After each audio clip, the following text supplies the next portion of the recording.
Yes, magandang hapong pumuli sa iyo, sister.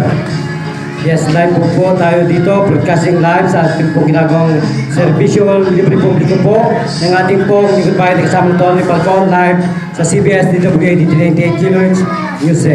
Ano po ang tinawag at nilalapit sa ating programa ito at kayo po ay talagang nagkaroon po ng talagang paniniwala at subukan ng aming po may malang Yuzhuang Gerontologist Mental Martial Arts Therapy ng North Korea at Okinawa, Japan. Ano pong naging karaingan at karamdaman nila pagkalusugan niya?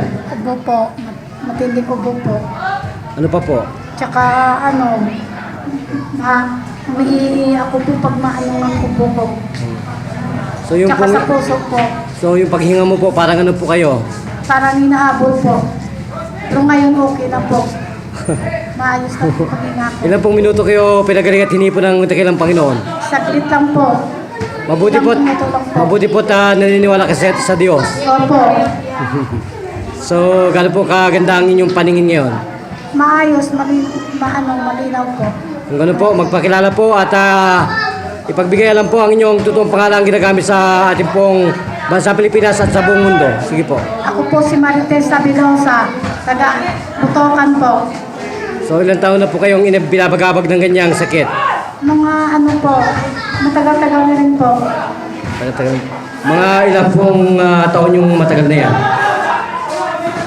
Simula po yung tumaba-taba na po ako, yung paglakad-lakad ko, pag masyadong malayo, inihinga na po ako. Kung gano'n po, bakit hindi po kayo nagpa-doktor para po kayo mabigyan ng kaunting kalunasan? Wala pong pera. Bakit po? Dito po ba, magkano po ba binabayad ng ating mga nagpapagamot? Ang kakayahan ko lang po mag-donate. Dito po, kahit walang donation, ito po ay Lingkod Bayan, ni kasamang Tony Falcon at kasamang Mayor Corpus ng ating pong Lingkod Bayan.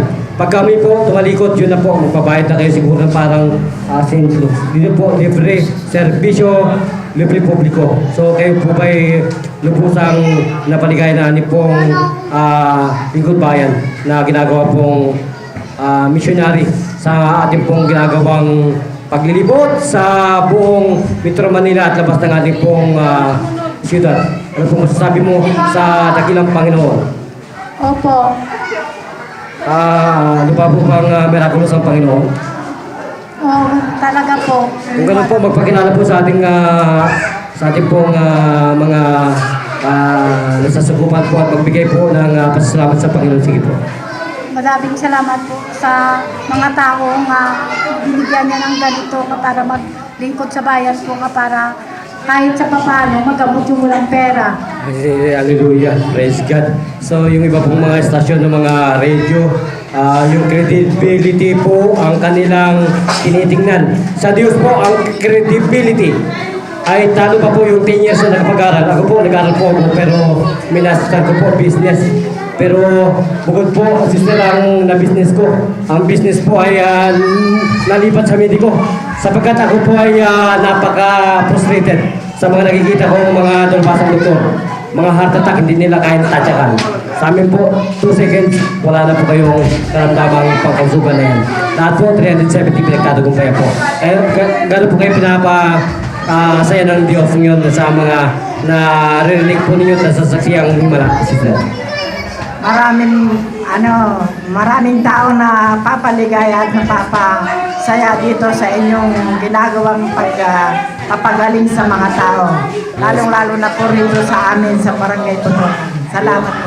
Napakabait po kasi ng inyong presidente at ng inyong pong kapital. So, welcome po. So, sister, resulta sa sagot. Gano'n po kayo pinasaya ng Diyos sa araw na to sa inyong buhay? Napakasaya po kasi nawala bigla po yung sakit ko. Na ilang buwan na rin kahit paano yung naramdam ko nito. Sa isang iglap lang nawala bigla. Yan po ang asasin po ng Diyos. Ang ating pong nagmamalaki sa buong mundo at sa buong bansang Pilipinas na ating ginagawa.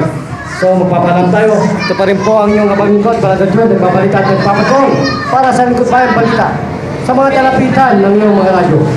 Bida ka kasamang Tony Falcon. Kasama ang Tony Falcon. Okay, salamat po, sister. Salamat po ng marami.